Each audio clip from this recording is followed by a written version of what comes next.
Thanks a lot, Tim, and thanks to the previous presenters and to Share Cafe. All right, Tempest Minerals, I suspect a few listeners may have heard us before, but I'll proceed as if no one has heard the story before. If we go to the next slide, please. And I'm sure everyone has read a disclaimer. You can do that in your own time. Quick message on this slide is that we have a fantastic board. We've got really experienced people, all the team mining professionals that have been there and done that previously, including the high profile Brian Moller at the top there. And as I think Tim was alluding to before, we had some modest market interest a month or so ago because of some drilling that we did. We still have a fairly tight structure and a modest market cap for the things that we're doing. We also did a cap raise recently, so we're fully funded for our exploration projects going forward. Next slide. So there's a quick overview of our projects. We're purely WA based at the moment. On the left-hand side, we have our gold and base metal projects, and on the right-hand side, we have our lithium and other commodity projects. All up, that's about 1,000 square kilometres. Next slide, please. So without a doubt, our focus, and has been for some time, is on the Yalgoo region, which is a mere 4 or 5 hours drive north of Perth along the Great Northern Highway. And one of the things that attracted us to this area originally was the prolific amount of infrastructure associated with the large number of world-class projects in the area. So within our project area there, we've got rail, water, power, telecoms, you name it, and it's quite pleasant exploration, put it that way. We go to the next slide, please. So the headline story that everyone wants to hear about is the Malaya project. So for anyone who isn't aware, we have a number of world-class projects that I mentioned earlier, including the polymetallic Golden Grove mine at the top there, which is a copper, zinc, gold, silver, plus or minus other elements. And that one's been running for about 40 years. It was one of Australia's biggest IPOs last year, 29 metals. And through some innovative work we did a couple of years ago, we realized that the rocks that contain not only that, but other large mines continue there where it says Malaya. And that entire area was previously mapped by the government geologists as a granite. We now know that that's incorrect, and there's a lot more going on there. And it's not just been underexplored, it's never had a lease on it before. So we recently put the first 2 drill holes ever into this whole new province. We go to the next slide, please. And a bit of background behind the way we roll, as we've mentioned, a few of the other presenters have mentioned their solid science, which is really exciting. And we are the same. We strongly believe in data and technology, and also doing things in a systematic fashion. And I think that we're really seeing the results of that approach. So you can see from 2020, we had nothing. We went out and we did the work in the bush, and then we come up with dozens and dozens of targets at the Orion, including the Orion one, which we recently drilled. Next slide, please. So what caught the market's attention a few months ago was that we drilled 2 holes. So these were government co-funded, and within the first day of drilling, actually, we hit our first mineralization. So these holes weren't technically designed for looking for mineralization. These were scientific holes to get a stratigraphic column through an entirely new province. Of course, every geologist always hopes to hit something in every drill hole, and indeed we did. So the first hole's number 72. We got about 8 meters of semi-massive magnetite and sulfides, including appreciable copper.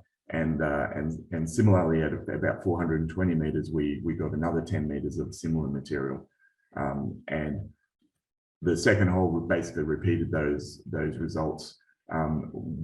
What we haven't talked a lot about recently is that we've got widespread disseminated sulfides throughout both drill holes. So we're looking at quite a large system happening here, and we're doing a lot of work to try and understand that at the moment. Next slide, please. So there's a quick visual summary of what's been done. As I said, it's only 2 holes into a whole new province, but we've got dozens of targets that are identical to this. And you can see that there's quite a bit of mineralization. That was only visual estimates of the mineralization. We're still awaiting the assays, but we're expecting those in the coming week or two. If we can go to the next slide, please.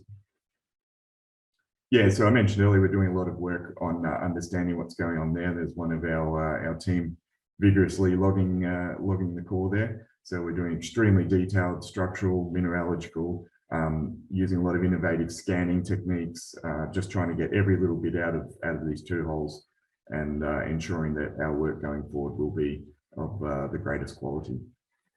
Next one, please. Excellent. So there is a bit of I'm not even starting to touch the surface, to be honest, of all the targets we have, but you can see there's a whole bunch of red circles there, and Orion, where we just drilled, is only one of them. So we're expecting to have more exciting results coming forward. Certainly in the next 6 to 12 months, we've got multiple geophysics programs going on. We've got people in the field almost constantly, and we're going to have multiple drilling programs, including Diamond RC, which will be testing both new targets and also extending out the work we've already done. Next slide, please. So prior to Malaya, we also have a string of other project areas within our Yalgoo tenement portfolio. And one of those is the Euro project right here, where we just recently released some pretty exciting results there. So this area was drilled in the 90s and 2000s, and there was widespread gold detected in most of that drilling, but it certainly wasn't tested thoroughly. And if we go to the next slide, we followed up some of those exciting results in the past. So we had sort of 17, 18, 20 meters at a gram or a couple grams, and we did some diamond drilling so we could understand why those results were in the historic percussion drilling. And given what we saw in some of the core, we weren't really surprised to find that it was polymetallic, but there was extensive sulfides, and we also had some great gold results there, 2.9 meters at 4, including 1.5 meters at nearly 7 grams. So this is definitely quite a mineralized system. But you can see from some of those other numbers on the left there that there's a lot other stuff going on as well. So we're currently trying to assess what has caused that. But the presence of copper, zinc, arsenic, and almost economic level magnetite iron is certainly something that's, yeah, it's definitely got our interest, and we've got more drilling planned to follow up on this coming forward. Next slide, please.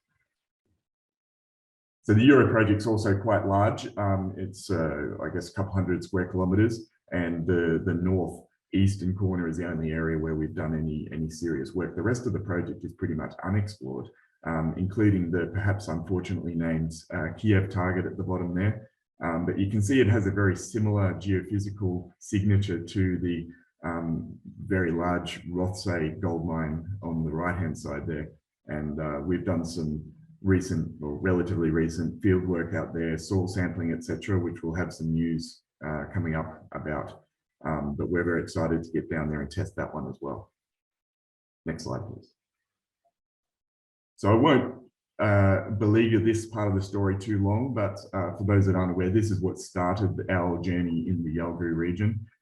There is a very, very large, at least 15 by 3 kilometer scale alteration zone, which has known high-grade gold in it. And this is another example where the historic geology is just being updated by good field work and good technical analysis. And certainly we did some drilling there December last year, sorry, December the year before, and we got a meter at 5 grams. So there's substantial historic prospector activity out here, including some very, very high-grade gold veins that are known about, and we're looking forward to exploring this more in the future.